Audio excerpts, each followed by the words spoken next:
happy to present today Gabi's help from, well, he has several, several affiliations. One of them is the physicist of our MRI center, but also the physicist of Brainsway, sorry. Gabi is MR physicist. He did his bachelor degree in Imperial College in London, and then PhD in the University College of London. That's right, yeah. And then postdoc in New York, and then working in Australia, and now he's here with us. Thank you so much. Great. Okay. Just the timing of it. What's the timing? It's there's usually a break between quarter to 1 and 1, and then another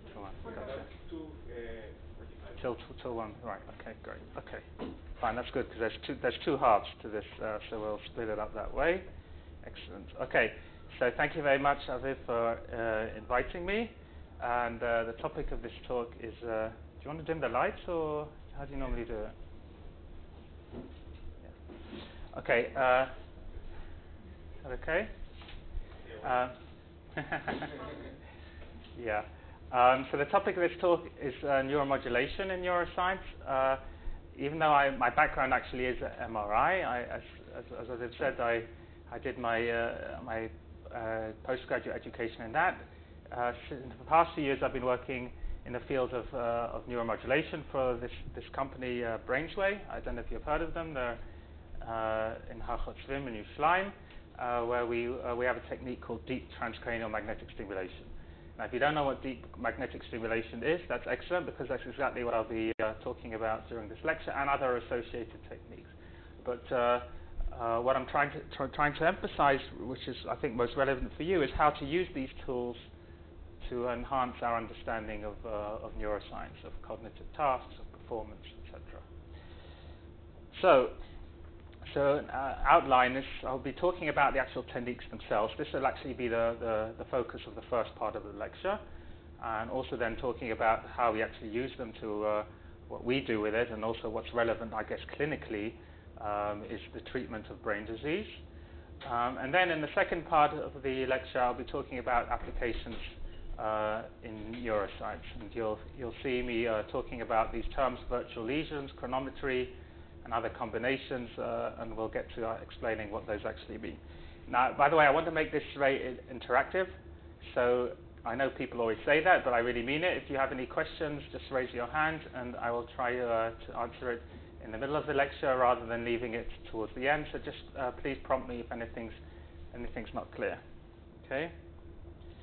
All right. So first of all, why? I guess let's jump straight to the end. Why are we interested? Why are you, as neuroscientists, interested? Why should you be interested in neuromodulation? I mean, they're excellent tools to look at the brain, whether it's MRI or more invasive measurements of electrodes, single electrode recordings, etc. What can neuromodulation actually do? What is it? It seems to be. It's not an imaging tool, is it? It's not. You're not using it you're not seeing the brain, but what you are doing is actually shoving a wrench, a spanner into the works. You're actually disrupting the system, and this is one of the big issues in actually understanding the brain behavior, is that of cause and effect. A technique like MRI, just to take that as an example because I'm most familiar with it, it's you can get somebody in the scanner to do a task, and you see beautiful images of what's activated, but you don't know what's actually driving that chain of events that leads to that bold pattern. A lot of those findings you get in bold might be completely indirect effects of what goes on in the main driving changes of the, let's call it, the brain network.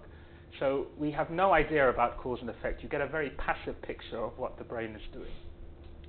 With neuromodulation, you can actually, as I say, motivate a change in the normal brain pattern and untangle the difference between cause and effect. Until imaging came onto the scene, we had lesion studies that was the only way the Victorian scientists of the day were able to actually understand the cause influences on the brain, and they would take somebody like this guy who's the famous Phineas Gage, who had this spanner, this wrench through his, a spear, I would say, from a building site through his head. It went straight through his frontal lobes, and his whole personality was changed. And scientists of the day were able to understand those areas must be driving the personality. And fMRI and associated techniques, PET or SPECT, and all of these techniques are wonderful at measuring the effect. They're wonderful at measuring correlations between the brain and behavior, but they can't tell you what's actually driving those changes. So neuromodulation allows you to upset that pattern of events and to try and evaluate the cause. In other words, to investigate these causal brain-behavior relations. And that's why neuromodulation has become such a vital tool for understanding brain behavior, because it's able to tell you the cause. Now, you might tell me, or MRI experts might tell me that there's techniques in MRI. There's DCM, direct causal modeling. There's effective connectivity. There's tools in EEG, also connectivity, that might give you some. But trust me, I've tried them. This is, you'll find maybe 5 or 10 papers on DCM a year. It's really a niche thing. It doesn't really, it's extremely difficult to actually get any useful information. So whatever, other than those techniques aside, neuromodulation has really become a valuable tool. So now let's, like I say, take a step backwards and actually talk about what these neuromodulation techniques are. Okay, now, first of all, just to say, we've spoken about understanding them for brain research, for understanding behavior. There's a lot more that neuromodulation can do. That's why this topic is much more than just understanding cause and effect in the brain. They can be used to probe neurophysiology, electrophysiology. They cause neurotransmitter release, so it's an amazing tool if you're trying to understand a neurotransmitter pathway. They can modulate brain excitability, which is actually the whole fundamental way of how they actually treat brain disease.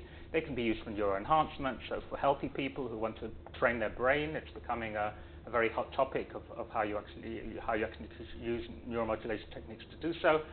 You can treat brain disease and, well, cure cancer. I mean, it might sound a bit exotic, but we actually, in Brainsway, we're developing a technique to actually use TMS to not cure cancer, but to open the blood-brain barrier. So you can basically do a lot of things in neuromodulation. It's apart from the interest to you as neuroscientists, there's a whole host of areas that neuromodulation has opened, really, in the past 20, 30 years.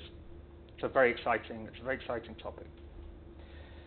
So I'm going to go through, I'm just going to just mention most of these techniques by name and try and familiarize you with them. In the time available, we can't go into each of these techniques in detail. I'm going to focus today on 2 of them. But just the main categories of them, there's electrical techniques, non-invasive, there's invasive electrical techniques, there's highly focused investigational techniques, and there's also a concept of self-generated neuromodulation. So in the non-invasive electrical techniques, there's TMS, the area that I'm most familiar with, transcranial magnetic stimulation. There's TES, all these 3-letter acronyms. ECT, I'll just go through ones you might become familiar with. ECT is seizure therapy. It's called non-invasive because the electrodes aren't actually inserted into the brain, but it's a pretty invasive procedure. People are most familiar with it in popular literature from the film One Flew Over the Cuckoo's Nest, where Jack Nicholson met his mental doom in that scene at the end of it. It's a very traumatic treatment. It's still used for very hard-to-treat depression and mania cases. There's TES, which is transcranial electrical stimulation, and that includes amongst it a technique which I'll be talking about in a bit more detail. And CES, transcranial, that's where you put the electrodes on the cranial electrodes. So in today's lecture, I'll be focusing, as far as the techniques go, on 2 of them, TMS and TES, but I just want you to familiarize yourselves at least with the names of the other techniques. As we go on down the list, there's many more. Again, trigeminal nerve stimulation, that's used to treat depression and pain as well. There's actually FDA-approved apparatus you can actually use at home. There's low-field magnetic stimulation. That is a very interesting technique for those of you in the area of with an interest in MRI. That was basically developed by this technique was developed after people found that after they'd gone through some EPI scanning, a lot of people who were feeling down suddenly came out of the scanner on a emotional, not high, but they felt a lot better about themselves. I don't know if you've ever experienced that, or anyone who's been a pilot in a MRI. I certainly haven't, but whatever. Obviously, these people did. Maybe they started off with some sort of mild depression or mild emotional disturbances. So the people who published these findings then decided, well, look, if API can do it, and it must be the gradient that's doing that, let's take out a gradient coil and put people inside that gradient set, even without the confines of the magnetic field of the MRI scanner. And lo and behold, it's a company. It's started by a guy in Boston. It's doing very well, Tal Medical, and that's their product, low field magnetic stimulation. Basically, it's an EPI gradient from an MRI scanner. There's PEMF, pulse electromagnetic field, that's low field magnetic field. And then there's several research type techniques, charge controlled stimulation, temporal interference. I will touch on that briefly because it's created a bit of a stir recently. Now we go on to the more invasive techniques. So these are techniques we actually have to open the subject's head in order to get the electrodes into the brain. DBS, I'm sure it might be familiar to you. This is a technique that's become very popular for Parkinson's disease treatment, where they actually insert the electrodes into usually the subthalamic nucleus, and the success rates are really wonderful. It's now being used for OCD, for other diseases as well. Other forms of intercortical stimulation, for example, motor cortex stimulation, it's usually used for pre-planning in surgery. Peripheral nerve stimulation, the biggest sector of neuromodulation for Medtronic, which is the biggest company in neuromodulation, is the second one of that list. Spinal cord stimulation, so that's where they open up the epidural space in the patient's back. And this is for people who suffer from intolerable pain, and they put electrodes down into the dura of the spinal cord, and with a sort of pacemaker type stimulator, they can give very significant pain relief to these subjects. This is thousands of subjects a year. The biggest field in neuromodulation, clinically anyway. And then we go to highly focused. I wish I could spend more time on these techniques, but these are real hour-long or 2-hour-long topics. And also, you'll probably have people here who could do far better than me. Actually, the second one, optogenetics. Obviously, you have a team here. Is that Inbal Gosson, right? So focused ultrasound. I'll just deal with that one first. So ultrasound has obviously been used diagnostically for imaging, sort of low resolution imaging, but it's also found use. Actually, it's a company in Israel that mainly has done a lot of the work, Insight up in the north.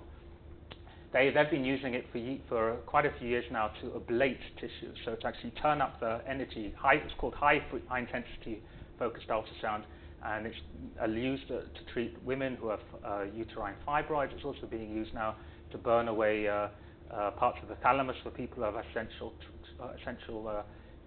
tremors. Now that's obviously not stimulation. So why this is relevant for us? Because they found that if you turn down the power to safe levels, so you're not burning the tissue, you can actually generate some form of stimulation. It's becoming it's a topic of great interest. We're actually looking at it on the periphery as well. So I'd say watch the space for focused ultrasound. Very interesting application because you can really focus it nicely on the brain. Optogenetics, like I say, is a topic in of itself, but it's able to get pinpoint accuracy on a particular nerve population. You actually have to implant or genetically via virus actually try to get the genetically encoded sensor proteins. So it's not really, I'd say it's pretty experimental at the moment, but who knows what will happen for it in the next few years in terms of it becoming a clinical technique. So we've got a ways to go, but it's definitely very interesting. And self-generated, I think this should be included as well, because we're talking about neuromodulation. The brain itself is a neuromodulation engine. When you concentrate on a task, you are actually training the brain. You're actually creating, you're stimulating the brain yourself. So neurofeedback is a technique where you actually viewing a fMRI signal or an EEG signal to control the patterns of activation in the brain. So, yeah. I was exposed recently to another method, which is air pressure. The first time I've heard about this, Air pressure. that you get into a machine. It's in Tel Aviv, actually, in one of the hospitals there, and it changes something in your brain. I don't know. It was very. It's not hyperbaric. Is it? Hyperbaric chambers?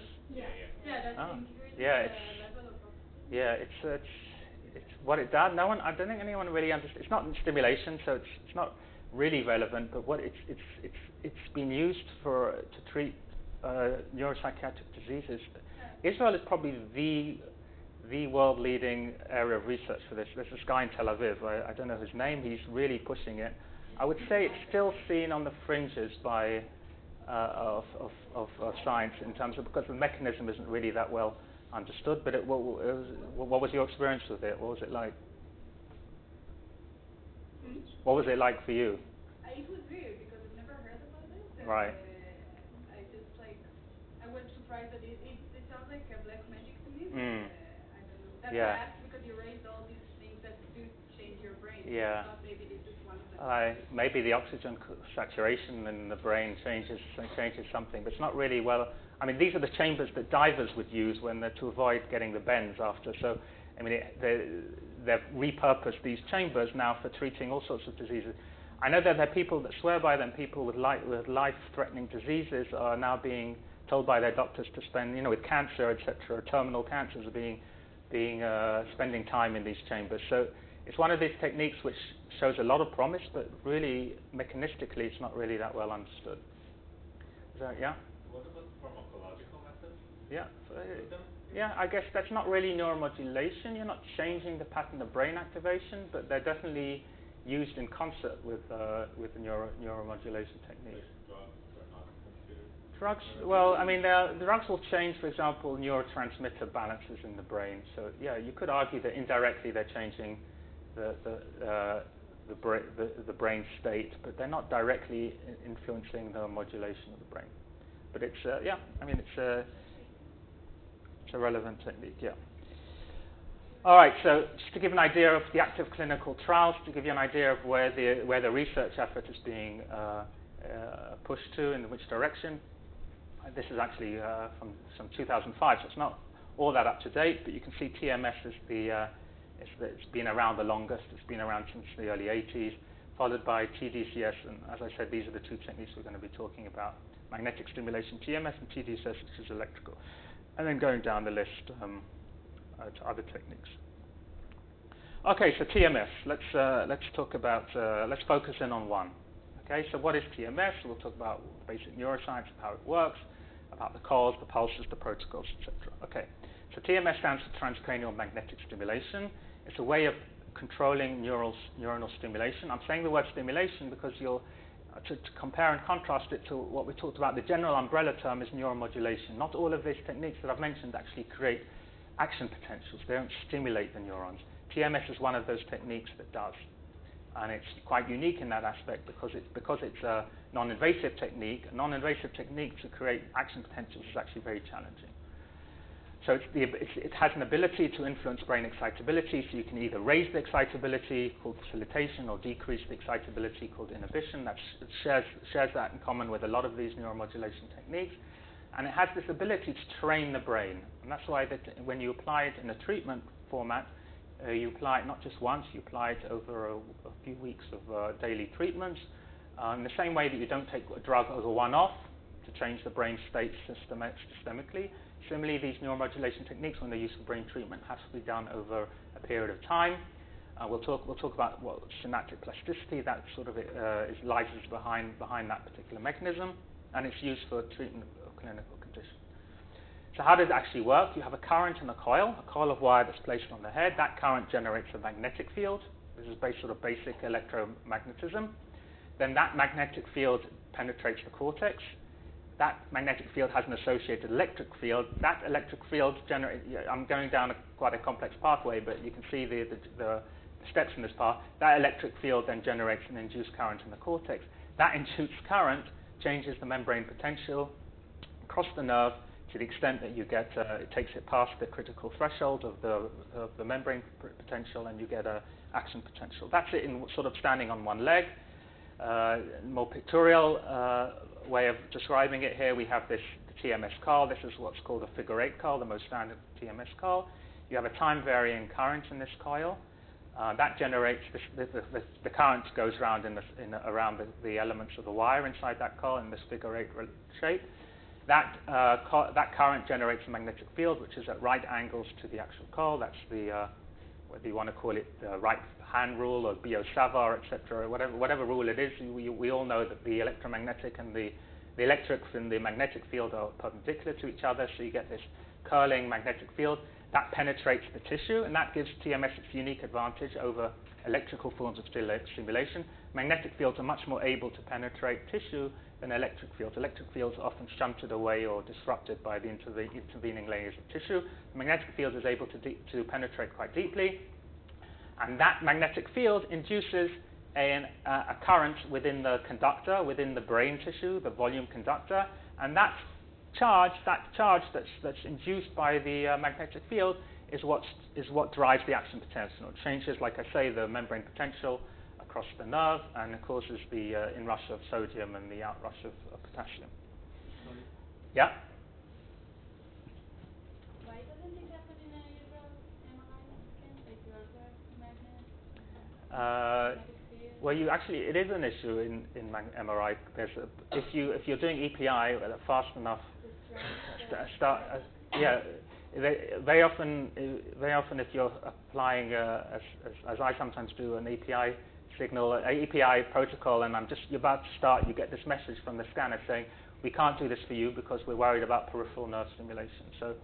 So obviously the gradients in the MRI scanner are not focused; they're across the whole body, and because the nerves in the periphery are long and straight, they're actually the most susceptible to actually stimulation. But you have to really pulse them, these gradients, hard. That's why it's for very unusually fast EPI protocols. But it is a factor. So this is the hardware that we use for TMS. This is from a company called MagStim, the ones that we've actually been using for a while now. We've developed our own stimulator. So this is the actual stimulator itself. We'll go into what's actually sitting inside this box. This is the PSU, the power supply, and this is the GUI. The actual circuit in more detail, it's actually what's called an RLC circuit. You have a resistor, a capacitor, and then the coil itself, the TMS coil, which is basically an inductor. So you have this capacitor in parallel with an inductor, and that generates a resonance phenomenon for those of you who are familiar with electronics, and that resonance phenomenon gives you a sinusoid at a certain resonant frequency. That resonant frequency for TMS is a few hundreds of milliseconds, about 10 kilohertz. You'll see that's what generates what's called a TMS pulse. So the turning on and the discharge, the charging and the discharging of this capacitor. Yeah? Yeah. So this is the equivalent circuit. So you simplistically, if you got lost in the top diagram, just look at this one. You have a DC supply. You open up the supply in order to charge this capacitor. This is called the TMS capacitor. That charges to a very high value. You have to be very careful with these TMS capacitors. We're talking about 20,000 volts. So these machines are to be treated with great caution.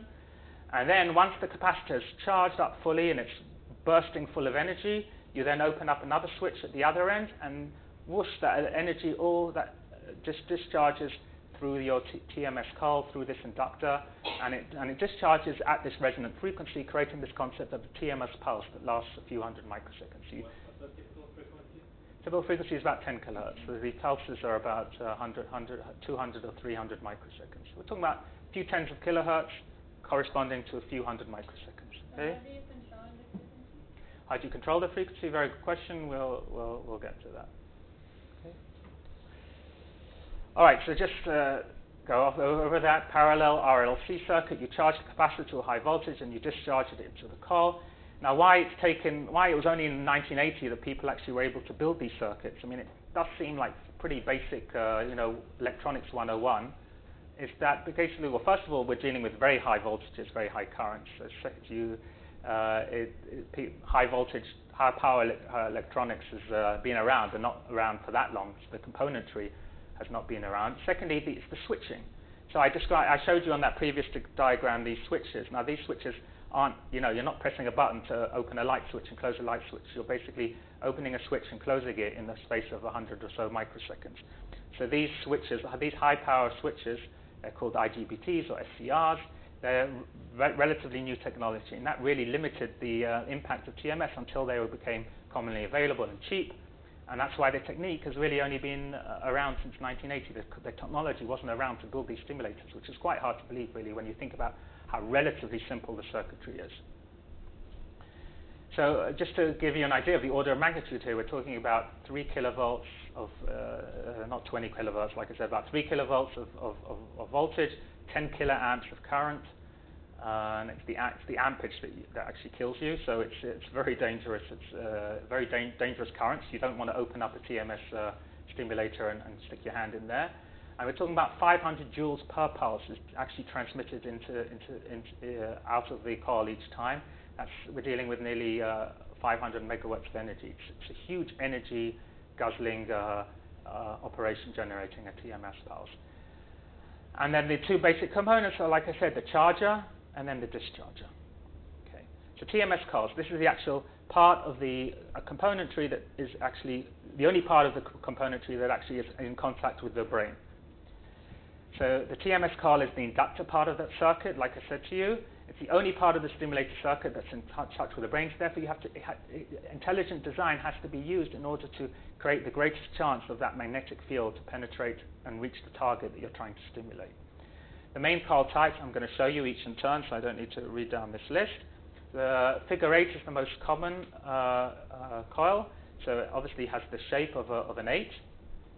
And the actual stimulation field is strongest or what we call the focus of the coil is right in between the two circular elements. That sort of makes sense because you get the summation of the current from both of those loops.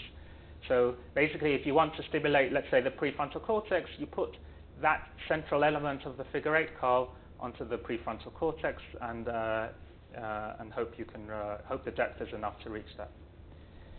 There's also air-cooled variants of that coil if you're trying to do repetitive pulses, which is what's used for treatment. So this is a figure 8 coil with a cooling attachment to it. Circular coils, I guess those are even the most basic type of coil. It's circular loop. It's a lot less focal than a figure 8, but it's used a bit for basic research. If we compare the field from a circular coil to the electric field of a figure 8 coil, like we said before, the figure 8 coil, the peak is in the center between where the two elements summate.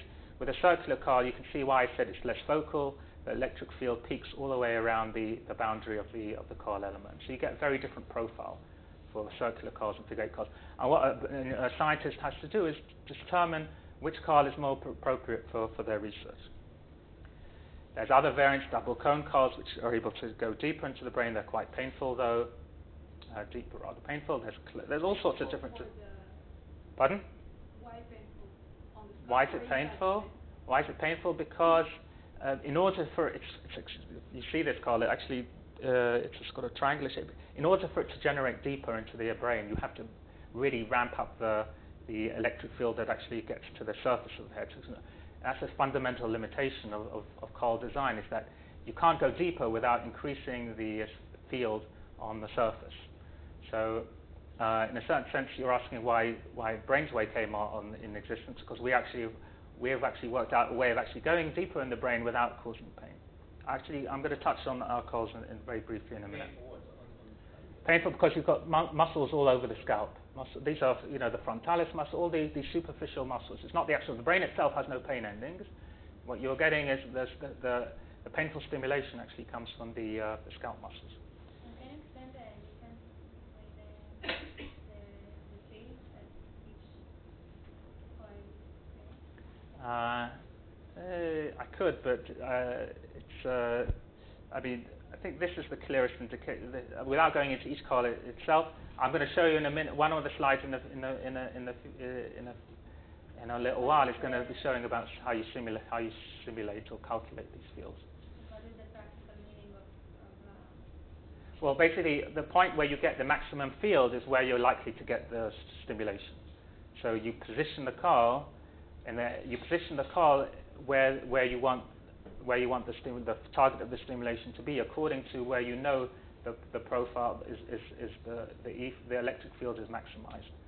So you have to understand, you have to know what the profile of the coil is. For example, if you were to put this coil, the middle of that coil, onto the prefrontal cortex and calibrate the intensity accordingly, you wouldn't actually get stimulation in the center of that coil. You would actually be getting stimulation all the way around it. So these coils have to be used with an understanding of the profile of the electronic fields.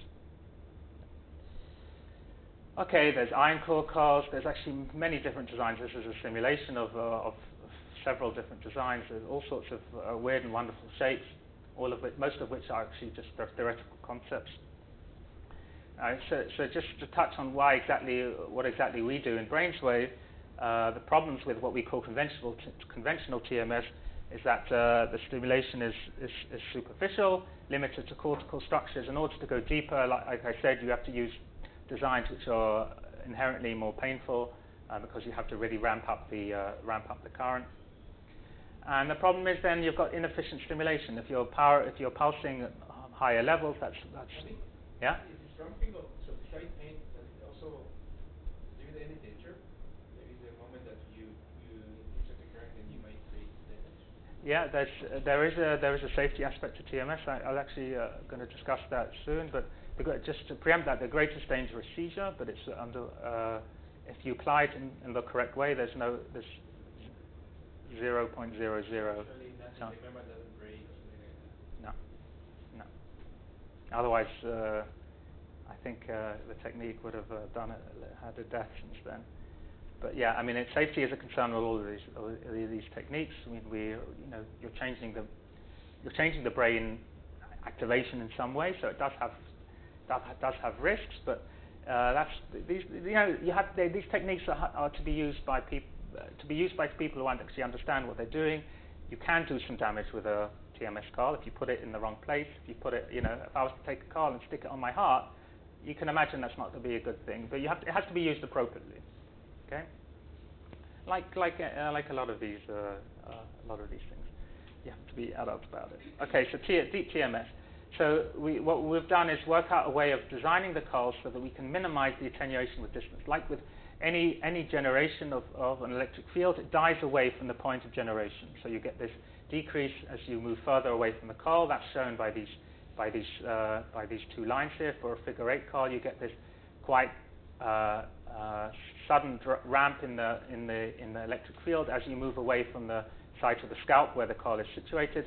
So what we've done in the coils, in our deep TMS coils, is actually work out a way of designing the coils so the drop-off is much less. So in other words, you can use the same power that just generates that little scalp sensation. You're able still to get deep into the brain. So you're able to generate at depth without getting the painful side effects of superficial stimulation. What is this unsafe? I mean, unsafe. Yeah. We'll get to that. So I'm not going to go into the whole principles of how we design the coils, but basically we end up with coil designs which are quite complex. I think you'll agree that these are what we've done here is design the return elements away from the target. This is a coil to treat depression where the target is the left dorsolateral prefrontal cortex over here where I'm pointing. So that this coil has been designed to channel away any unwanted field away from the prefrontal cortex and to create a focus just on that area that's able to penetrate deeper into the brain. Okay, so TMS pulses. So now we're going back to the actual theory and the actual practicality of how the stimulator works. So because it's a resonant circuit, we've already described that it has a unique resonant frequency and you cut off this pulse with this rapid high power, high current switch. So you generate what's basically called a TMS pulse, a sinusoid shape. So it's this rapid burst of electrical current that the TMS coil produces. It's usually around 100, 400 microseconds. So it's a combination. The actual any resonant phenomena in an LC circuit, the actual theory behind the duration of the pulse is a combination of the L and the C, the inductor and the capacitors. That's why the TMS capacitor is fundamentally important when you're defining the pulse. I think somebody was asking what defines the duration of the pulse, what defines essentially the frequency of the stimulator. So this is your answer. It's the combination of the TMS capacitor, the C, and the TMS coil, the L. So from that one can calculate the actual TMS pulse duration. It's usually between 200, 400, 100 microseconds. And that time constant is chosen not by random. That time constant, about between 150 to 200 microseconds, is exactly the neuronal time constant of a neuron. So it's actually that frequency is tuned to change the dynamics, the electrical dynamics of a nerve cell. That's why it's very appropriate for creating a disturbance of the electrical field, a disturbance of the membrane and the membrane potential, and to induce an action potential. So it's not by random chance that these pulse durations have been chosen. So that induces neuronal activation, and it's a technical achievement, as I said before, that to create these short pulses. That's why it was only really developed relatively recently. Yeah? But doesn't this mean that in order to play with the frequency, you would have to change the capacitor? Yeah, no. So, okay, so I'm going to get to that. There's two concepts of frequency here. There's the frequency of the pulse itself, so the actual generation of the sinusoid, that has an innate frequency. When we normally talk about frequency in TMS, though, it's the how often these pulses are generated. So do you generate these pulses once a second or 5 times a second? So that's why, if you're asking on that basis why, we all talk about high frequency, low frequency TMS, where that comes from, you're not changing the actual pulse itself. That's fixed by the combination of the capacitor and the coil. What you are changing is how rapidly you repeat the generation of the pulses. Was there another question? All right. So these pulses, they're a damped sinusoid. It's a resonant circuit, etc. And there's two types of pulses. I don't want to spend too much time on this. There's a monophasic pulse with just one half of the sinusoid, and there's a biphasic pulse with two halves of the sinusoid. That's what the coil waveforms look like. The most common one for neurophysiological research is a monophasic pulse. Why? Because it just has one directionality to it. It's just got half of the sinusoid, so it's basically, you can think of it as going along one neuronal pathway if you align it directly, let's say, on a nerve bundle. A biphasic pulse is used more for clinical treatment. Why it's not used for neurophysiological is because it's got two phases. It's sort of, you can think of it going along one direction and then going back along the same direction. So it's often thought that the effects might cancel themselves out, but that it's used for clinical treatment because you can pulse them much more rapidly because there's a return of energy to the stimulator. They're more energy efficient. Yeah? You were saying, what do you think you're targeting? The white matter, some orientation? You're targeting basically the actual neuronal cells themselves, the actual grade. It's actually a complicated topic. Well, not complicated. It's one of these things where do we actually stimulate is one of these complex questions that doesn't have a simple answer. I will talk about that. Do they have any preference of their orientation? Orientation, there's a very strong orientation preference, yes. So, for example, when you're stimulating the motor cortex, which is how we calibrate TMS, if you orient the coil along the direction of the perpendicular to the precentral gyrus or the central sulcus, where the actual primary motor cortex lies, you'll get a very different threshold, a very different intensity to create a movement of your finger than if you orient the coil in the opposite direction. So there's a preferential direction, a very strong preferential direction in areas of the brain where there's a simple pathway. Motor cortex is a lot simpler than cognitive bundles in the prefrontal cortex or in the interparietal sulcus. So it's there's different differences there as well. Maybe I'll skip over that, but fundamentals. I mean, I was told that you're all very intelligent scientists. I was told to show an equation, so we can move on. Okay. Now this is the equation of the equation of the damped sinusoid that is actually the pulse. Why it's damped is that you can first of all see in the sinusoid. That's the actual the sine term here. Damped is this exponential term. It's damped because not all the energy comes back to the stimulator. Energy is lost. It's a huge amount of energy. We've talked about, like I said, 500 joules in each pulse. The stimulator is not a conservation of energy machine. Some of that energy is lost, and that's the whole issue with repetitive pulsing of TMS pulses, trying to minimize that damping term. Okay.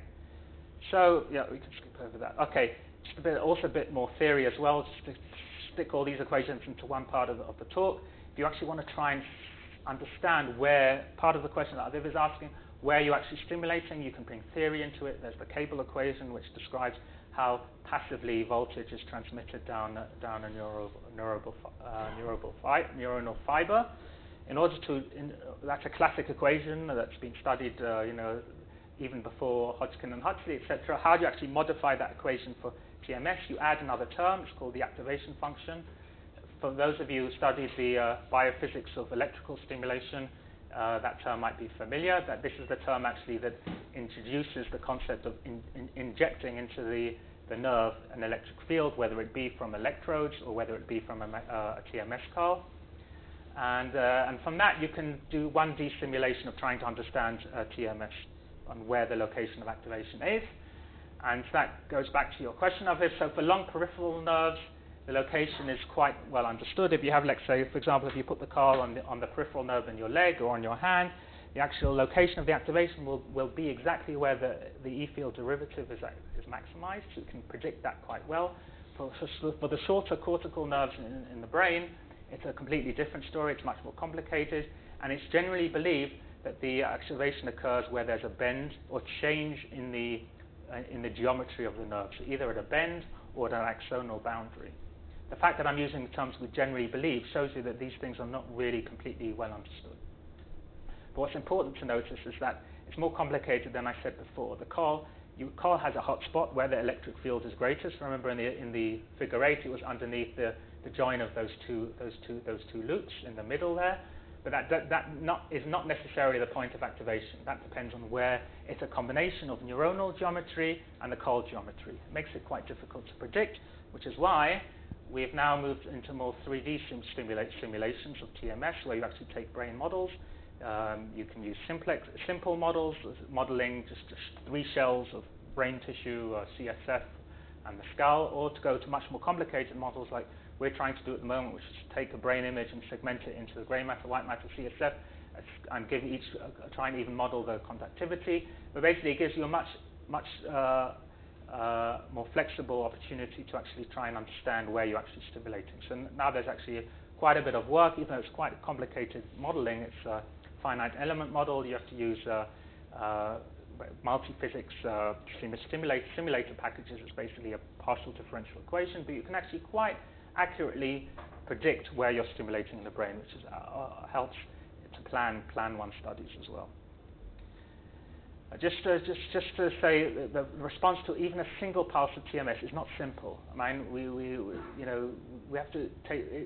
have to go many levels here. If you actually stick a single electrode into a single recording electrode into this is in, I think, the cortex of visual cortex of a rat, I think, and apply a single TMS pulse, which is this artifact here, you get quite a complicated pattern of events in the first 5 milliseconds following the activation, whether it's inhibitory axons or excitatory axons. Yeah. What method do you use to record the activation, the response for the TMS? Well, we're not doing it. This is not our data. This is data from preclinical studies. What we generally would in the studies we have done, we'll be using electrode recordings. Okay. What I want to show you from this slide is that even following a single pulse, what's going on in a single neuron, or a relatively small population of, let's say, 18 neurons, is a complex intermeshing of different inhibitory neurons firing, excitatory neurons firing. But then if you sort of zoom out on that picture, this is the first 5 milliseconds. So it's almost, I look at it like sort of like going from the Big Bang, the first few milliseconds and then zooming out. If you zoom out from those first 5 milliseconds, you actually zoom out the picture to 100 milliseconds, you see effects downstream 100 milliseconds. Actually, if you look at it on a wider time window, you see effects out to a few hundreds of milliseconds. So it's actually quite complex, and this is a response to a single pulse of TMS. Yes, these are extracellular recordings. Yeah. So practical TMS. Okay, so what we've spoken about mainly for neurophysiological research is using it for single pulses to actually understand the response of the brain. There's also a concept of paired pulses and repetitive TMS. Let's mainly for single pulses, if you're trying to actually probe the brain, you just apply pulses separated by gaps between them, and then you can carry out your neurophysiological measurements, your threshold measurements, etc. This is what's generally used in neurophysiology labs, single pulses applied to a particular location in the brain. Then there's this I just want you to be familiarized yourself with the concepts. There's also a concept of paired pulse, where you have 2 pulses, what's called the conditioning pulse, followed by the test pulse. You have to use 2 stimulators for this. And basically, if you adjust the timing between these pulses and you adjust the amplitude of these two pulses, you can actually sensitize yourself to different neurotransmitter pathways, to GABA pathways or to glutamate pathways, and you get inhibition and facilitation phenomena, much beloved from neurophysiologists who can use this to understand the brain in disease and in healthy states. This is an example here. Here, if you just apply a single pulse of TMS, you get this massive response in a muscle. This is a MEG recording, an EMG recording. If you apply this combination of two pulses at certain intensity with a certain timing, you can see there's an inhibition of the response, and that's called LICI, which is what's used in a lot of studies. We're using it for a depression study at the moment. And if you adjust the timing, you move from this pattern of inhibition to a facilitation. So very useful as a neurophysiological tool. Let's now more focus on clinical TMS, which is repetitive pulsing. So we're not just applying single pulses or paired pulses, you're applying repeated groups of pulses. This is what really revolutionized clinical treatment of neuropsychiatric disease, because you're able to train the brain. And it's similar to these concepts of LTP and LTT. Synaptic plasticity is this idea that the brain is not fixed. Everything isn't hardwired when you're born, but there's the ability of the brain to train itself. And that's exactly what you're doing when you're applying these repeated pulses at these frequencies. Just briefly about synaptic plasticity, it's summed up by this concept: nerves that fire together, wire together. So the idea is that you're entraining the brain by applying these pulses at a fundamental frequency, whether it's at 1 hertz or 10 hertz. What you're doing is creating this unified group activity of those neurons, that they fire together, their presynapses are in concert with their postsynapses, and those are exactly the ingredients that gives you synaptic plasticity. Okay. Now, it's a very complicated molecular cascade, synaptic plasticity, from NMDA to glutamate receptors, AMPA receptors. So the question is TMS really able to interfere with that cascade? And generally, the belief is that it is. Why do we know that? Because let's just go to because we know the frequency characteristics of synaptic plasticity in an animal model are exactly the same as the frequency characteristics of TMS. So for what we know from synaptic plasticity studies, that low frequency stimulation gives you inhibition, whereas high frequency gives you facilitation. That's exactly what we find in TMS as well. So that's a shared characteristic. There's also many techniques in TMS that rely on a slide that I skipped over, which is called metaplasticity. So you can do priming studies. You can actually get the brain into a prime state, in which case the effects of pulsing after that are influenced by the state of the brain at the time. So basically, what I'm trying to say, without going into the details here, the technique shares, the repetitive TMS or repetitive neuromodulation shares a lot of characteristics with synaptic plasticity. So there's also several differences. The range of frequencies are different. The duration of artifacts are different as well. I would refer you to an excellent review on the topic. Happens to be written by myself. So like I say, the dogma is for repetitive TMS is as follows. Low frequency, from low frequency, we're talking about 1 hertz. So just to go back to the point, just to reinforce the point I made earlier, not that you don't get confused with the TMS pulse itself has its own frequency, which is kilohertz, tens of kilohertz. What I'm talking about is the repetition of these pulses, how often you generate these pulses. So 1 hertz means you generate a pulse once a second, whereas 5 hertz means you generate 5 pulses a second. So 1 hertz gives you inhibition, 5 to 20 hertz gives you facilitation. And as I said before, it's similar to these concepts of LTP and LTD. Okay. Now, what gives our repetitive TMS its unique power to actually change the brain is that the influence of inhibition and facilitation isn't just limited to the time that you're actually applying these repeated pulses. These effects persist. Again, that's something very unique that shares a characteristic with synaptic plasticity, that training the brain doesn't mean that you have to continuously do this process. You apply the repeated pulses, you generate these neurotransmitter release, you generate this change of excitability, you turn off the stimulation, and the effects last. They generally last for about half of the time of the stimulation. That's a sort of a rough rule. So if you stimulate for 20 minutes, you could say, roughly speaking, that the effects last for about 10 minutes after that. Okay? So the protocols, just to understand the terminology that's used here, this is low frequency TMS, you get a pulse once every second. High frequency TMS, you get a pulse every 0.2 seconds. Now, this is ideal high frequency TMS. You can't actually practically do that because that would blow up your stimulator. So what you actually do is apply them in bursts, in pulse groups. So you stimulate for, let's say, 2 seconds.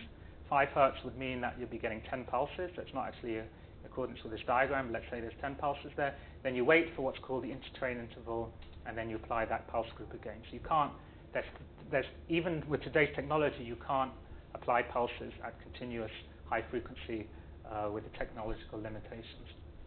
Okay? Sorry? Yeah? Can I ask something? Yeah, sure.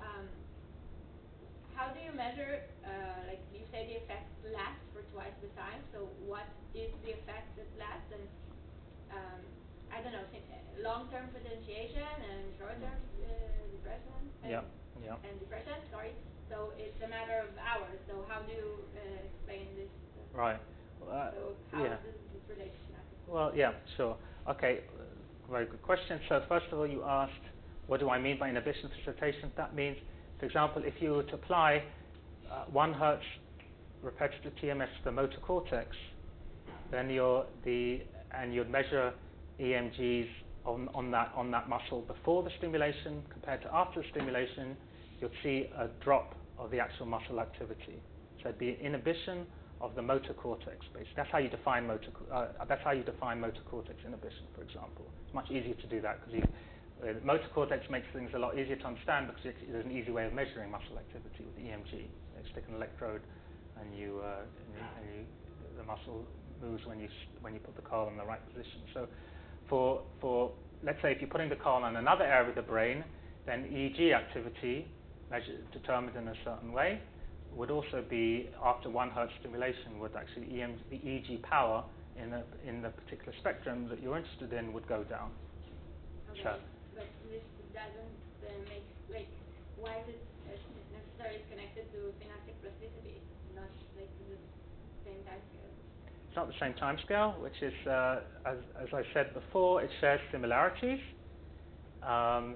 with the frequency relationship. I mean,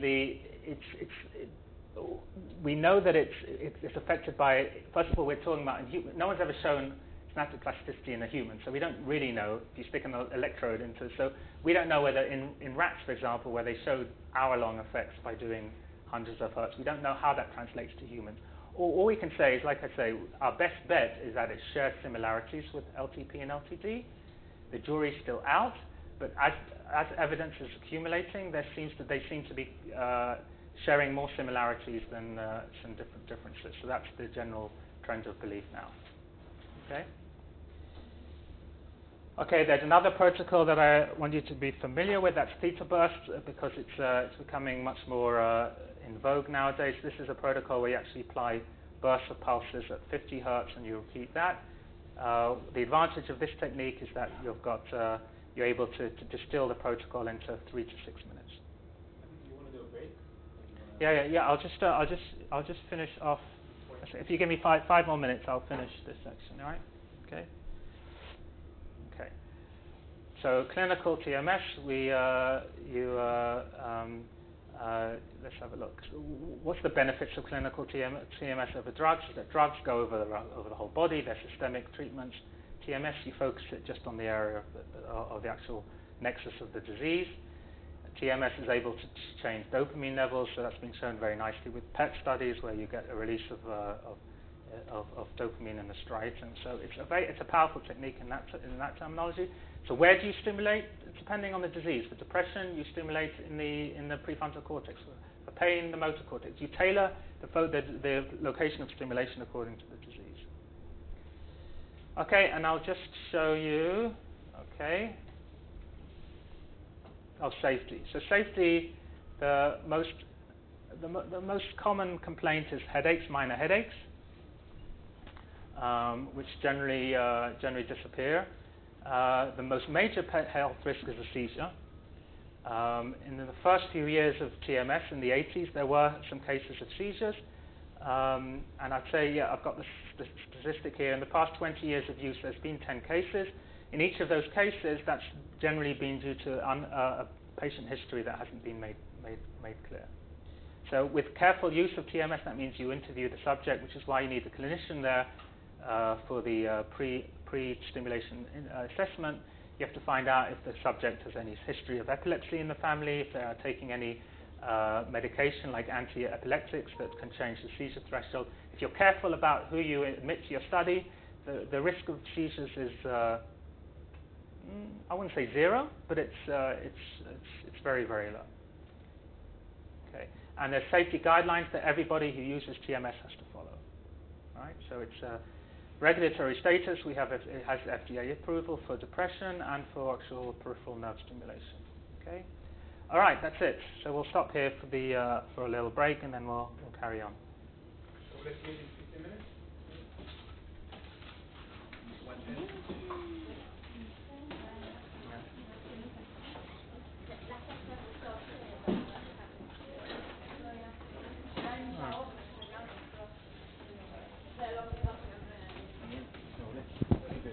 A lot of material to cover. A lot of material. All right.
עדיין המגבלה שראיתי בהגדרות של השדה, אנחנו לא הגענו למצב שזה בלי עדיין יש הגדרות. זאת אומרת, כדי להגיע יותר לעומק, צריך להגדיל את העוצמה על השטח. כמו שמגדיל את העוצמה על השטח, יותר שווה גם לתוך התופעה.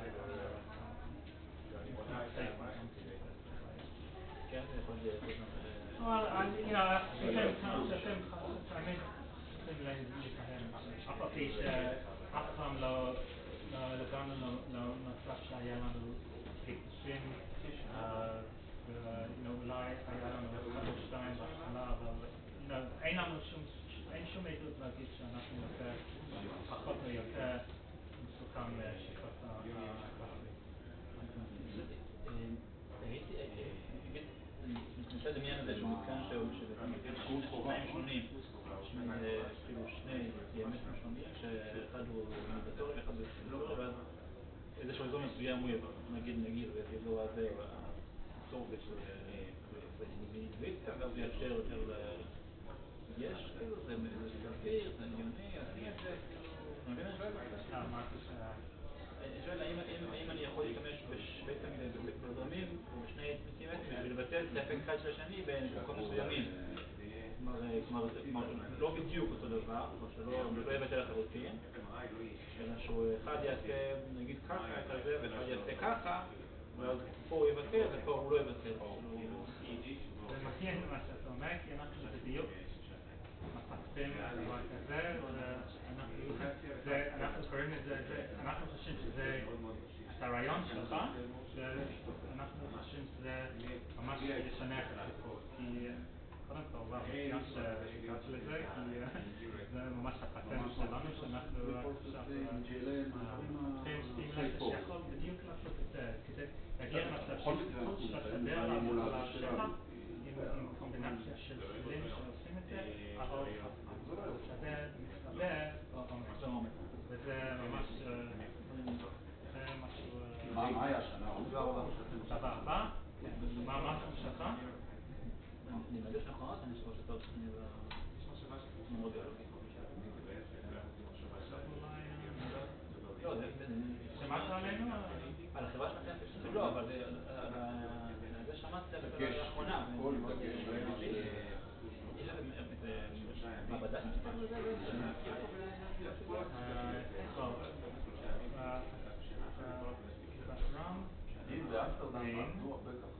אבל יש בן גוריון, הממשיך שלנו הוא אברהם צ'אנגן, הוא יושב בן גוריון וראש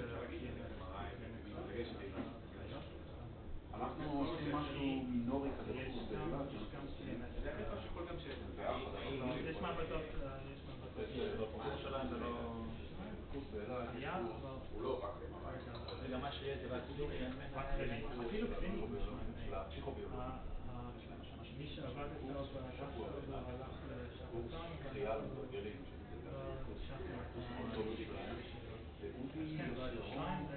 פחות ממנו, אין מנחה.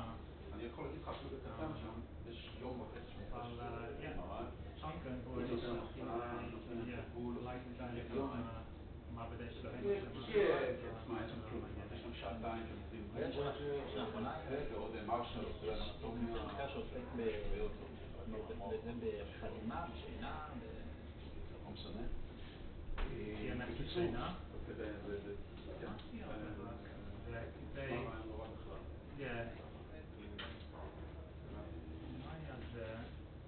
צריך מי עכשיו? יונתן, לא? שמעתי על יותר electrical stimulation שאפשר לישון בלילה עם לא הגעתי לזה, אבל לישון עם TMS לב על הראש זה קצת בעייתי. זה טוב, אבל electrical stimulation שיש האלקטרודות הן יותר חדות של ספורט. יש אפילו יש לנו בין 3 קבוצות כאילו? יש אותם בבית. אם אתה רוצה לנסות, הייתי מאמץ משהו כזה. זה electrical stimulation TDCS. שני ספוגים יושבים כאן, מלח, נשפט עליהם, זה הסטימולטור עצמו, ככה זה $100 מהמגיע.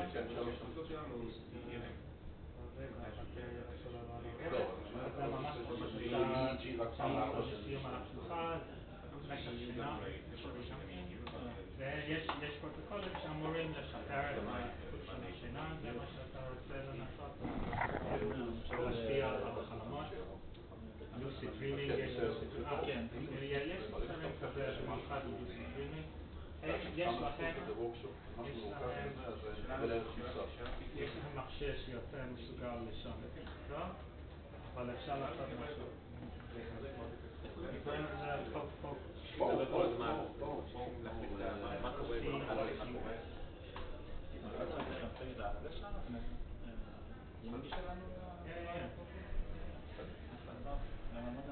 ברגע שנשמע ממנו משהו. היי, yeah. You mentioned the idea of how to like doing the simulating the way the singer would be in 3D. Essentially segment, I guess, to 3 types of tissues and say what would be the connections and so on. But you know, I have this thought for very long, and I always feel like the quantitative imaging, in that you actually know the fraction of water and you know the solid tissue, it probably can give you extra value because there is a difference between gray matter and you. How do you measure it? We measure it pretty regularly. That's the thing we do. So we might think about it. I always measure on a voxel by voxel basis, or give it accurate figure across the whole. Voxel by voxel, and very reliable. Right. Well, that's we started the simulation work with a guy called Shavit, Ruben Shavit in Ben Gurion, and we sat with him and I found BTI techniques that just didn't work. It would work for you. But we're doing that, and I always looking for. I actually thinking about it for a while. Maybe thinking about it in days. Several years ago, it was about. He wanted to ask for I think for like better model for EEG, they also they want me to find it. Yeah. The other direction, but they want to know how stimulated that out. I think it's also for direct current stimulation that he was looking for I don't know the impression what So this is the technique of conversion recovery. I'm using flash. I can show you. Very easy stuff. Yeah. You don't need to the end. No, we have the same problem with the Sequences are out. Yeah. The next minute. White matter, myelination. But you get no. We didn't do connectivity at all. We just measured the function of water and all. But then the transformation of that to connectivity Conductive. it will be maybe straightforward. But I think knowing the function of water to normal is the major thing. Right. Yeah. And that's something we measure. That's what I mean. That's definitely So if you want, I'm always looking for someone who want to collaborate with me on that. Look, I see now we're looking in the academia. Talk with Tony Rocha, I can't for with them. But if you are in the how long does it take to do that? Depends. You can replace it less. I mean, with the new techniques that we're becoming very the fingerprinting will take longer. They're actually pushing speed. So if you want to show that you can versus you want to show that less people between it, these are different, right? Obviously. What resolution then? So 20 minutes, when I say 20 minutes, I mean 1 minute. But you probably, I'm over 98 times. Yes. The fact that we're measuring the water correctly. No. No, I think this is what you want to take. You talk about connectivity or conductivity? Conductivity. So I think that given that you have water content, then you just apply a model of conductivity given that you have the water. And I agree. I agree. But I think this is the major one. Water. Right. And then if you have some what is the salt? Yeah. You think there's also use orientation of fibers? Yes. You can add that. Do a bonus. You get that information from the fusion. Yeah. Okay. And we need to join them to fusion as well. Right. Yeah. Great. Okay, very interesting. I'll definitely mention that. Okay, I think it's Okay, let's go back. The Jordan value, but let's see what is this. We have 3 more minutes. 3 more minutes. Break Okay. point between two. They didn't have any breaks from 8 o'clock in the morning. They have like this hydro sheet course when they're actually doing experiments. And I mean, but we don't give them any break. Like, Oh my God. Tony, can we have a break? We didn't have a break. Yeah, well, that's part of the problem. So how do you expect the human life?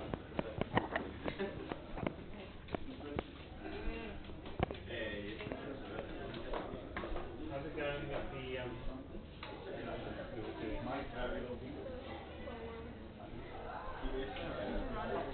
It's actually doing Does it work? doing the opposite warping. What's it called again? Papa. Yeah. Did you get it? Huh? Did I send you? Did you send me You say yeah, I didn't get around today. But I will. Next week. I promise. Next week. It's always next week.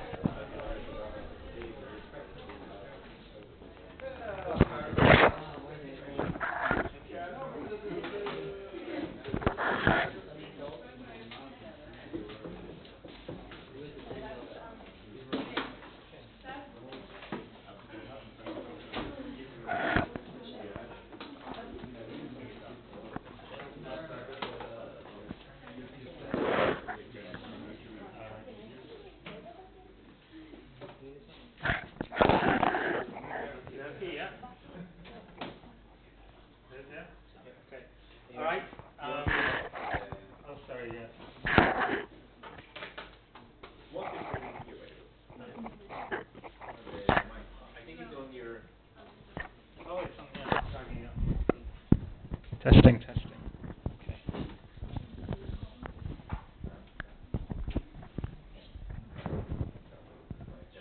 Okay. So part 2. Actually, I'm going to do part 1.5 first before we get to neuroscience, because I really didn't want to miss this completely, because I babbled on too long about TMS. Just to tell you very briefly about electrical stimulation, and in particular DTCS, which is the transcranial direct current stimulation, because it's also getting a lot of interest. Why is that? Because the machine, instead of being this huge cumbersome TMS coil, is basically this. This is the stimulator. It's cost a few $100s. Even though this isn't approved for laboratory research, this is a home device, but it basically works on the same principle. You can fit with that, right? Sorry? You fit with people just Yes, doing it. who build their own, yeah. And then you put the electrodes in. You've got two pads, an anode and a cathode. You put actually a sponge in here. You saturate it with some saline, and then stick that on your two places with a band on your head, and off you go. To get inhibition facilitation, it's a bit more complicated. These techniques are modulation. They're not creating stimulation of the nerves, but they nevertheless are believed to have an effect similar to TMS, even though it's less well understood. Okay, this is the actual concept. You can actually simply even take a 9-volt current source, and the idea is to put an anode on one part of the brain, the target, and the cathode on the return part. Okay, the other machine I wanted to show you, and this is being used, TGCS is being used for all sorts of neurophysiological research. It's actually being used for treatment. Depression trial results, which is published, the results are nowhere near as impressive as TMS, but they're still substantial. So it is amazing that a technique like this, which doesn't stimulate the brain, can still have a positive effect. The other doobry I want to show you is this thing here. By the way, this is a home-built TGCS system. You can buy the kit for $50. So it's quite simple. What I want to show you. Can't remember what I want to show you. Oh, this thing, Think. This is another device that costs $200. You put the. This isn't actually cortical stimulation because you're putting it on your forehead on the cranial nerves. The idea is this device which actually run over your. You actually have to connect it to an electrode that goes to the back of your head. And it works with your mobile phone. The idea is that you can energize yourself or create relaxation. It's actually also being used for lucid dreaming, calm. It sounds a bit weird. I mean, they actually define these protocols as calm vibes and energy vibes. I tried it myself. I feel absolutely nothing. But my wife swears by the calm vibes. When she feels aggravated, which is, believe me, it's quite a lot of times, but let's not go there. And she actually finds that it's actually quite useful. So it's one of these things that you either like it or you find it completely useless. The company actually fell into a bit of dire straits, but they've now relaunched themselves as more going for the I think, what do they call it? I can't remember what they call it, but they've sold. The margin on these things is not huge, so it's difficult to actually make money out of it. But it's a very interesting development. Anyway, these techniques that you can actually buy for the home. Yeah. Can you go back to the other method? I mean, why would you use this one and not the other one with? TGCS. Why would you use it? Because we would say. We would actually question the use of this because obviously we come from a commercial concept that how can neuromodulation actually do anything, but it's still finding use. I mean, there's certain applications you can't. I mean, somebody asked me in the break about sleep studies. Yeah. You wouldn't want to do a sleep study with a TMS coil slapped to your head, right? It's impractical. It's heavy. It's this sort of thing you can. Army doing things with focusing, like the American Army and some experiments try to make people be more focused. Yeah, they want to create the soldier of the future, and inside the soldier helmet put electrical stimulation. Actually, possibly TMS. They were much more. Is it legal? Of course. If it's the American Army, it's legal. There's amazing radio lab about it. Right. Okay, let's just go to let's finish off with the main. So these slides weren't meant for today. I'm not that ridiculous. But, this is just my huge talk that I prepared. Okay, no, that's what I stuck to the end. What we're in the 15 minutes that remains. Let me make sure keep the time that we talk about neuromodulation, cognitive neuroscience. Okay. Sorry, I've left this bit to the end, but I think it is important you actually familiarize yourself with the techniques themselves because 30 minutes, not 15 minutes. 30 minutes. Oh, good. I thought it was 1:30. Ah. 1:30 it without a brain. Well, I should have done. I should have calmed myself down with this, but I didn't think of that. Okay. All right. Good. Okay. All right. That's fine. That's fine. All right. Okay. So neuromodulation in cognitive neuroscience. Okay. So why has it become such a valuable tool? It's because you're able to investigate brain networks. You're able to investigate causality, like I said before. You can investigate the diseased brain, compare it to the healthy brain, and you can investigate interactions of structure and function. So there's a lot of tools that it adds to the armory of the neuroscientist, of the cognitive neuroscientist in particular. The practicalities, the commonalities between all of these applications is that the researcher, you have to decide on the cognitive task that you're interested in exploring, that you're interested in to understand the network of events and the time processes of each of the driving forces. You have to decide on a performance measure, whether it's reaction time or some other, maybe other biomarker. And then you have to pick what you're interested in. This is the most crucial thing. When neuromodulation, you have to, what it's telling you is where in the brain that process is being driven. So you have to have a hypothesized target of what structure is actually mediating that task performance.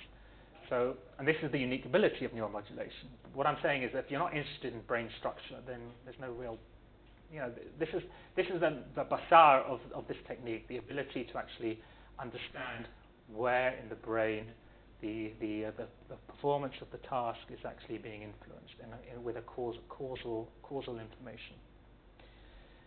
So, and then you have to decide exactly what interference mechanism you want to use to try and investigate that particular cognitive task performance, and there's a number of different approaches. I'm going to be talking about each one in turn.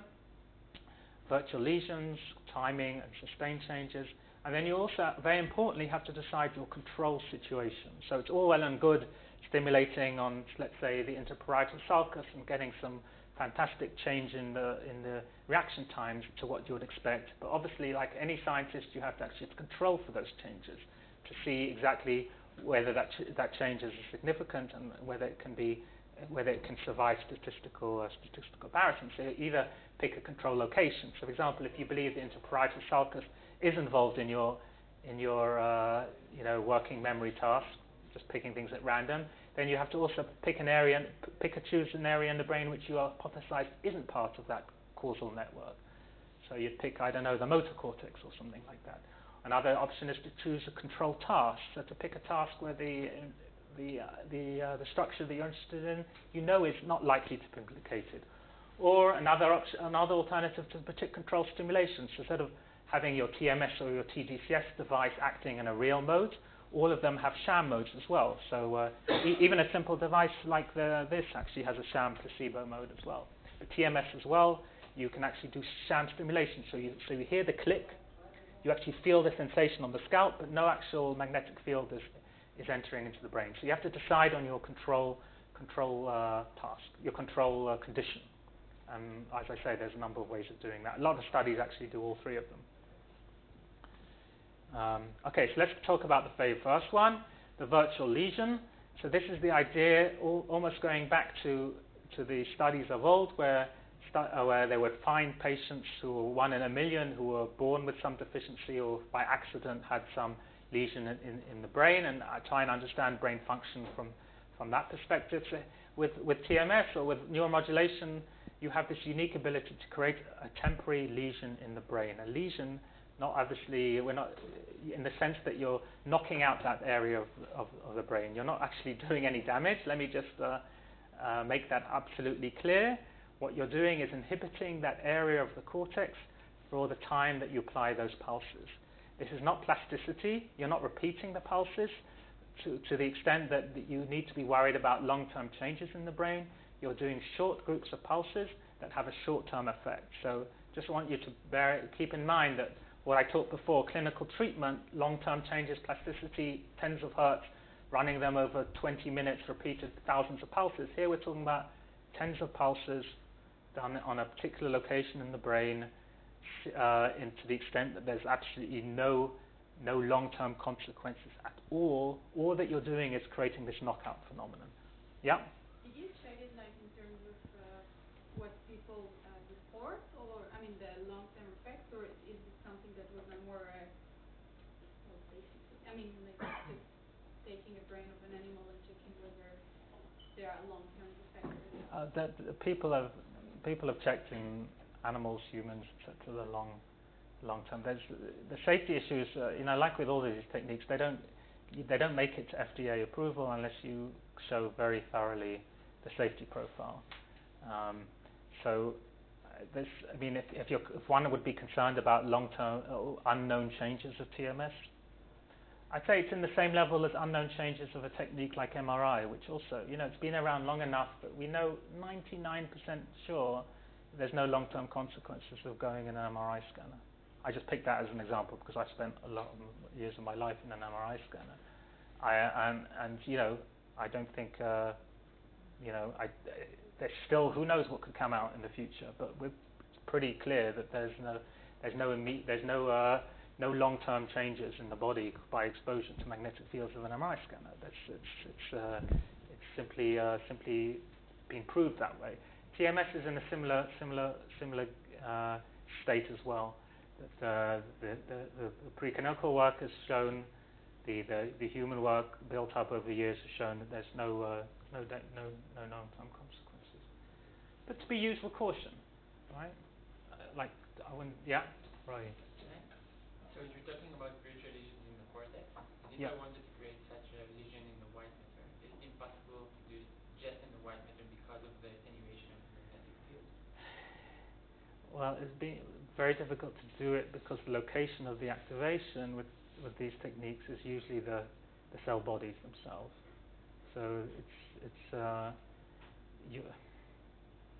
that's where it's believed. I think to get the white matter, you can get white matter activation, but you'd have to. It's not simple. You'd have to crank up the power.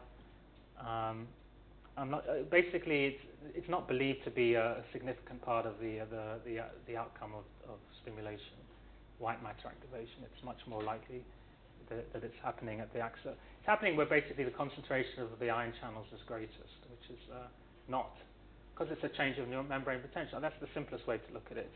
The changes are happening where the ion channels are in greatest concentration, which is in the axonal hillock, usually, or maybe at the ends of the axon or the boutons, whatever. But very unlikely to be along the long expanse of the white matter axonal bundle.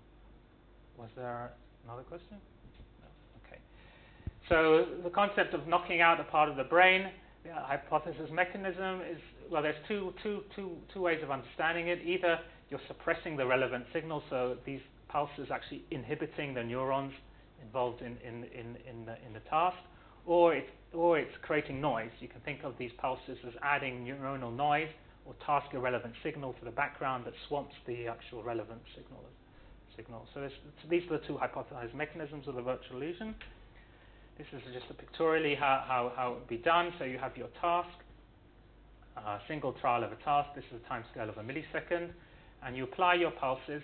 These are not single pulses, but they're small numbers of pulses, usually about 5 to 10 pulses applied at a small to medium frequency, usually about 5, 10 hertz, something like that. So here we have about 6, 7, 8 pulses. And then that occurs between the actual presentation of the task and the response.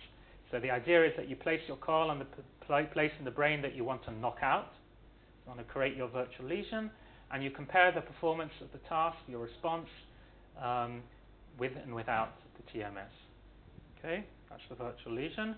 Practicalities, it's like I say, it's normally done with very short bursts, 500 milliseconds of 10 hertz, so we're talking about 5 pulses. You apply it simultaneously, usually with the presentation of the stimulus, and the interference results if the region targeted drives the task performance. If you get no change of the reaction time, then you know that area, for example, is not implicated as driving the task at all.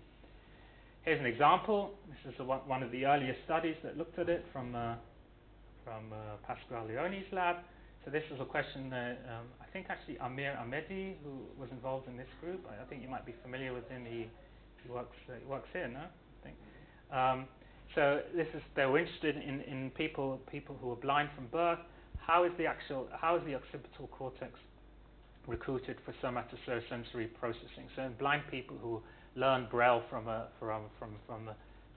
soon as they can remember, there's fMRI has shown that you get visual activation when they're reading the Braille, but is it really dry? How functionally relevant is that activation in the visual cortex?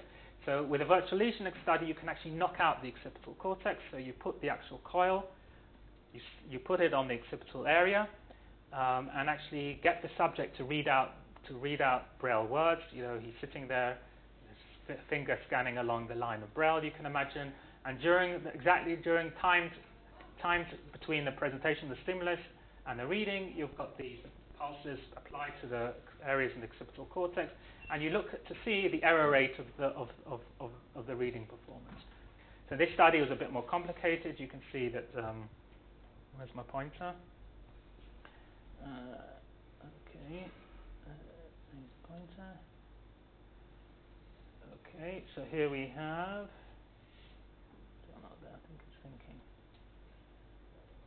Yeah. Here we go. Okay. In this study, they investigated a whole range of occipital locations, and also they were looking at, I guess you'd call a control site in the midfrontal area, and also a somatosensory region as well. So like I say, these are the control tasks or the comparison tasks that are fundamentally important when you're doing a lesion experiment like this. You have to actually compare your performance to a control condition.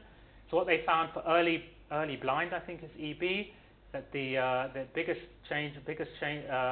increase in the error rate was for the coil placed on this mid-occipital region, whereas the change in the somatosensory cortex, the true S1, was minimal, or was much smaller.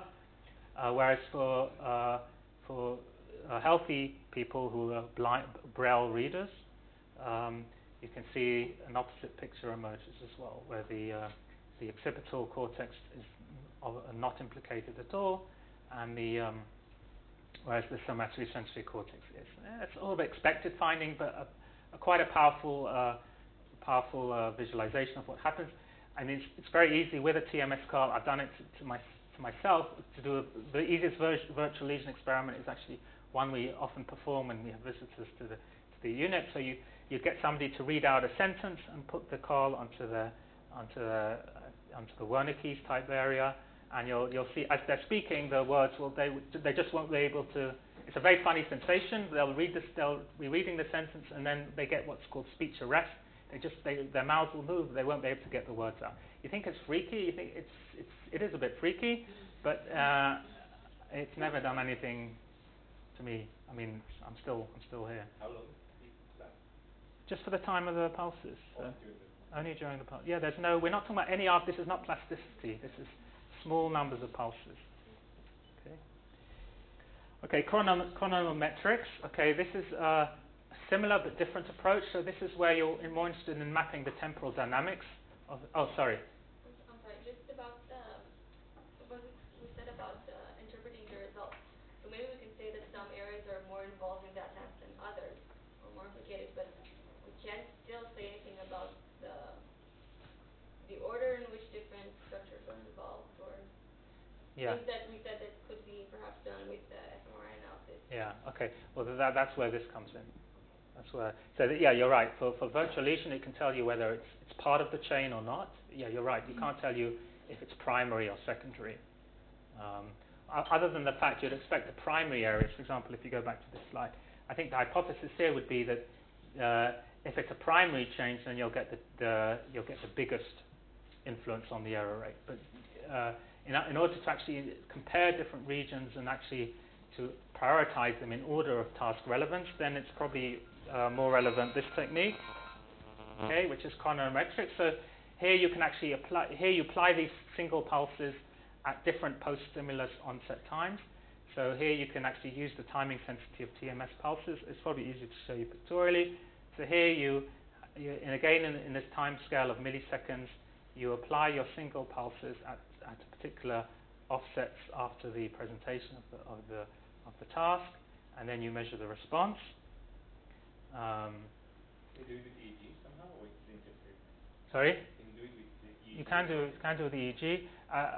I'm currently just talking about using a simple performance measure. It's usually like an error rate or a reaction time. You can use EEG, definitely. So the practicalities in a chronometric study is deciding, again, on the locations, but also on the range of timings, on the pulse protocol. Usually single pulses or paired pulses are used. And obviously you need to have some sort of precise synchronization. So this is an example. Actually, I've got a better example here. So this is a cued movement task. So presentation of a visual signal, which here is a shape, which is presented, followed by a button press response, where you, in response to the shape. And three targets around the primary premotor cortex were chosen, the dorsal premature cortex, with 7 timing intervals. And here, what you can see is that there's a timing response. This is the response at each of these times, from 60 to 300 milliseconds. And you can see there's a sort of a wave that passes through, going anteriorly to posteriorly, where the peak here occurs at around 140 milliseconds. If you go to the posterior premotor cortex, it's 180 milliseconds, and then in the sensory motor cortex, it's 200. So here you have a clear indication of what's actually, to answer your question, of what the causality here in terms of you've got temporal mapping of the response. Okay. Okay. So this is a technique that's found a lot of value in actually understanding temporal responses. But what it does rely on, it does rely on basically the effect of a single pulse to TMS. If you remember, if you go back many slides, I showed you the response to a single TMS pulse is actually much more complicated than just a response that lasts 5 milliseconds. It actually lasts for, let's say, 100 milliseconds. That's why you have to be careful with your timings. So you can't pick timings of, there's no point picking timings with 1 millisecond resolution. You're not going to see much difference between them. You have to pick more discrete intervals between them, but you can still get very useful information from that. Okay, so that's chronometrics. Now we go to the third example of how neuromodulation is used to understand task behavior. And this is where you use the techniques that we've described until now, the clinical treatment type repetitive responses. So this is where you actually perform the task during the sustained after effects of repetitive TMS. So we call this offline repetitive TMS because you're actually doing the TMS, the repetitive TMS, and then doing the task performance after the actual task. You're not doing it simultaneously. Simultaneously is what we call online TMS, or examples of the virtual lesion and the chronometrics, where you actually perform the task almost immediately followed by the TMS pulses. So that's a common term that you'll see in the literature, the difference between offline TMS, where you separate them in time, to online TMS, where you do them pseudo-simultaneously. So here, in this technique, we're relying on the alteration of the long-term changes of the neural cells and the networks following the simulation, similar to what we call the synaptic plasticity, maybe short-term plasticity changes, because we're not talking about doing this on a more than a one-off basis. So this is an example of how you would actually do this. You would apply your repetitive TMS pulses, many more pulses here. The time scale is in the order of minutes. And then you'd follow that, you'd do 10 minutes, let's say, of inhibitory stimulation applied to the, whatever area you're interested in, the visual cortex. And then you'd carry out multiple repetitions of your task block. The idea being that the brain is now in an inhibited state, so your performance will be different or modulated depending on where you're stimulated and depending on the protocol stimulation. But when you get to these sorts of things, when we're dealing with cognitive task networks, this idea of picking inhibition and excitation is quite complicated. This slide sort of tries to show that, because you don't really know if you're inhibiting an excitatory network or you're exciting an inhibitory network. So the situation is quite complex. You can't pick inhibitory protocol for TMS and put it on an area involved with a working memory task and expect to get a decrease in memory performance, because you don't know whether you're inhibiting an inhibitory network, which would be actually creating an excitation, or you're inhibiting an excitatory network. So the situation becomes rather unmesh. So what I'm saying is that as opposed to clinical treatments where you can sort of predict what you want to do. Let's say depression, you want to improve the hyperexcitability on the left side of the brain. That's why TMS works pretty well on people with depressed patients. With the use of repetitive TMS for cognitive task performance, it's really much more difficult to predict whether your task will be improved or your task scores will be improved or go in the other direction, just based on the simple dogma of high frequency excitation, low frequency inhibition. So one has to be aware of that. But what you can be sure of is that if the area is involved in the task, you'll get a change, and that's what you're looking for. So how you actually practically design a study like this based on these sustained changes, you have to choose your task, you have to choose your behavioral score, you have to decide on your protocol. Usually the design is quite simply, you do an initial performance of the task, then you stimulate, let's say 10-20 minutes, to create these long-term sustained changes or short-term sustained changes, and then you repeat that with a post performance of the task. Why that is a nice design is that it's within subjects. You compare the post performance to the pre-performance. Okay, and like I say, you then decide. Part of this decision process is to decide whether you want stimulation or inhibition. But as I tried to explain earlier, it's not always just because you facilitate a memory area doesn't necessarily mean you'll get an improvement in memory work. Why I say this is that many people tried this and they got the opposite change, and it's because it's very difficult to predict sometimes. Yeah. How sustained are they? Well, like I say, the rule of thumb is that if you stimulate for 10 minutes, you get 5 minutes of sustained change. Depression, well, there we're stimulating for 20 minutes, but remember we're doing this for 5 weeks on a daily basis. That's where the long-term, that's the difference between short-term plasticity, which is what this technique relies on, to long-term plasticity. And they are, going back to the question we had before about how we know whether it's really synaptic plasticity, these are well-known, it's a well-known phenomenon, it's an understood phenomenon. The cascade involved with short-term plasticity changes is very different to the ones involved in longer-term plasticity. So we know we're dealing with something that bears a lot of similarities to LTP, LTD. Yeah? Maybe a little related. Did people try conditioning with it? Yeah. When you say conditioning, what do you mean? Like conditioning this TMS with other stimuli, Yeah. like, I don't know, in therapy? Yeah, I mean, to various levels. I mean, there's techniques where you prime the brain with other stimulation techniques. So you get the brain, for example, in an excitable state, and then you apply inhibitory TMS. The effect's actually greater because the brain tries to redress the balance. But also, I mean, for example, just to give you an even simpler example, conditioning the brain, I guess this is an example. When we do our smoking studies, we actually, when the subject, we have a study that's actually ongoing where we're treating smoking addiction with TMS. We actually get the operator, he has a great job, we have to find, he or she has to be a smoker, because we get them to smoke in front of the subject, because it's a cue that actually creates those, it activates, let's say, those neural circuits in the brain at the time when they're getting the treatment. We found a huge difference in the results before and after we do that. So the brain state, I guess that is the central point of your question. The brain state at the time of stimulation is fundamentally important.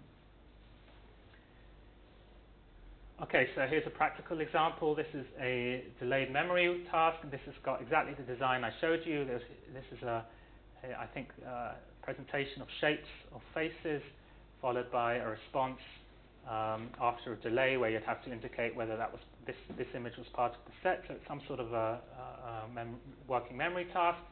And there was a pre-performance of the task, followed by 10 minutes of 1 Hz TMS. And then a post-performance of the same task. They looked at the difference between spatial response, spatial shapes and face shapes, and they also looked at different sites across the brain, including control sites. And here we have the results for three of the relevant target sites. We have medial dorsolateral prefrontal, DM, DL, which is lateral prefrontal cortex, and V, which is ventral prefrontal cortex.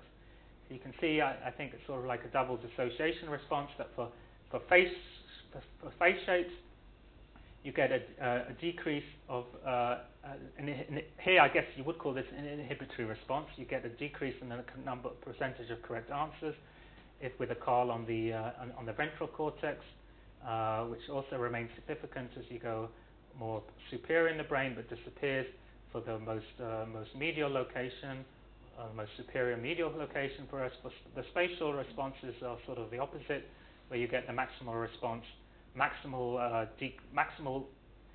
error rate for the call in the medial dorsolateral location. That tells you again something about locations of the brains that are driving this memory task.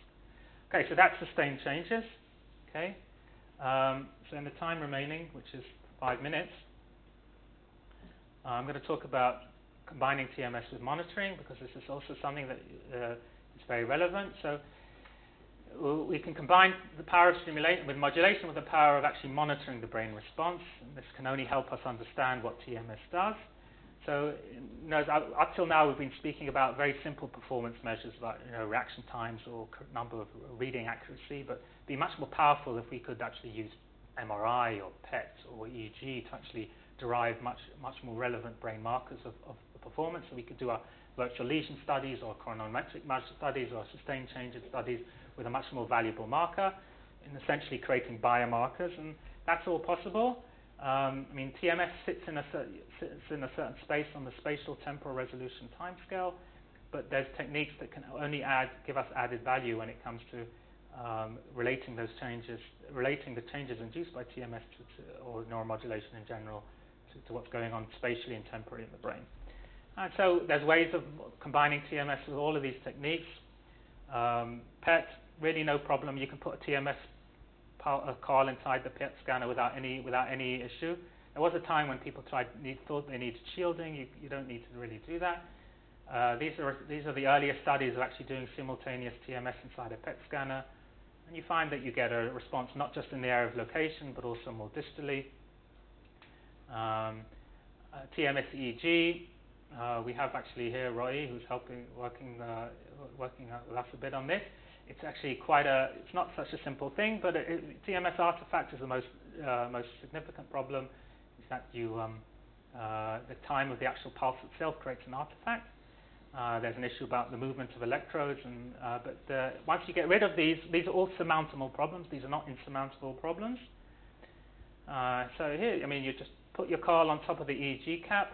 You can measure if you do the same concept as ERPs, evoked responses. You can get what's called TEPs or PMS evoked potentials, which are very stereotypical. They have a response just like a visual ERP or an auditory ERP, very repeatable responses. Once you've got over all of these, dealing with these potential artifact sources, and you can get very nice studies being done now with training the brain at theta frequencies, etc. Lots of nice TMS EEG studies where you're adding the time resolution of EEG with the spatial power of interfering with areas with TMS.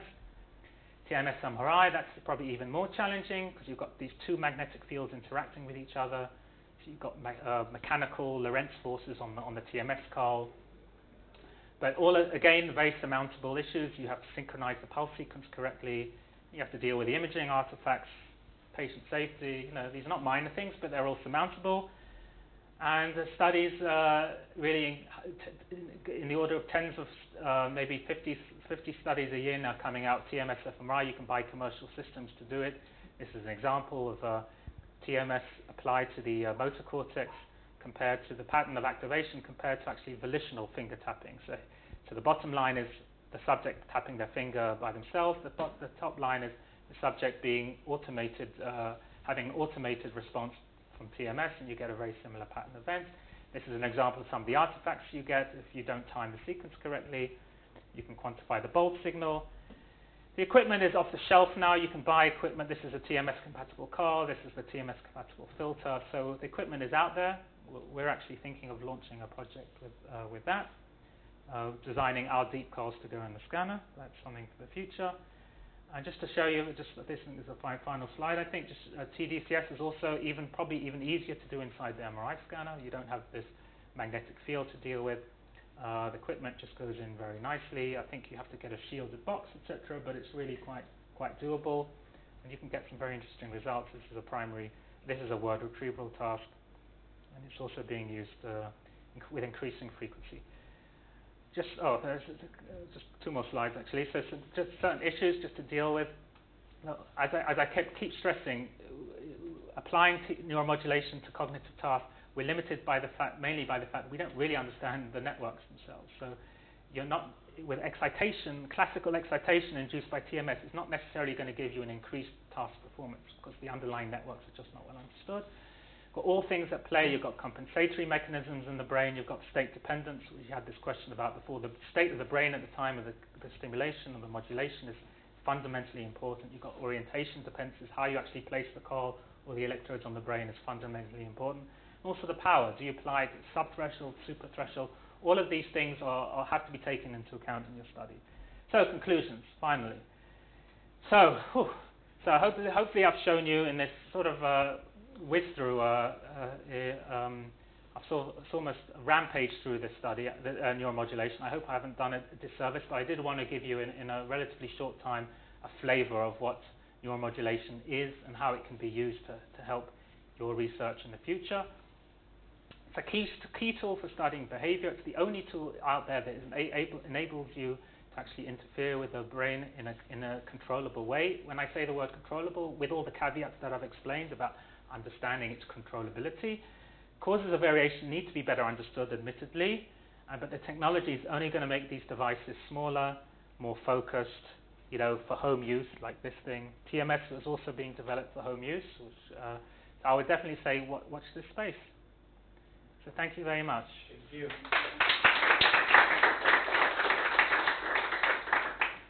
Any final questions? Or you can just come up, I guess you can come up to me afterwards if you want to.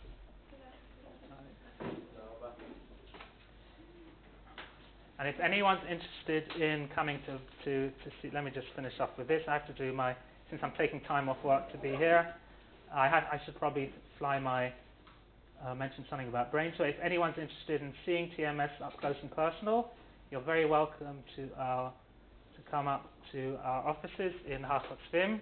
This is my email address, and we'd be very happy to show you the technology itself. Especially, we're always looking to do collaborations with academic groups. So tell your supervisors, if you want to incorporate it into your future research lives, if that's where you're going.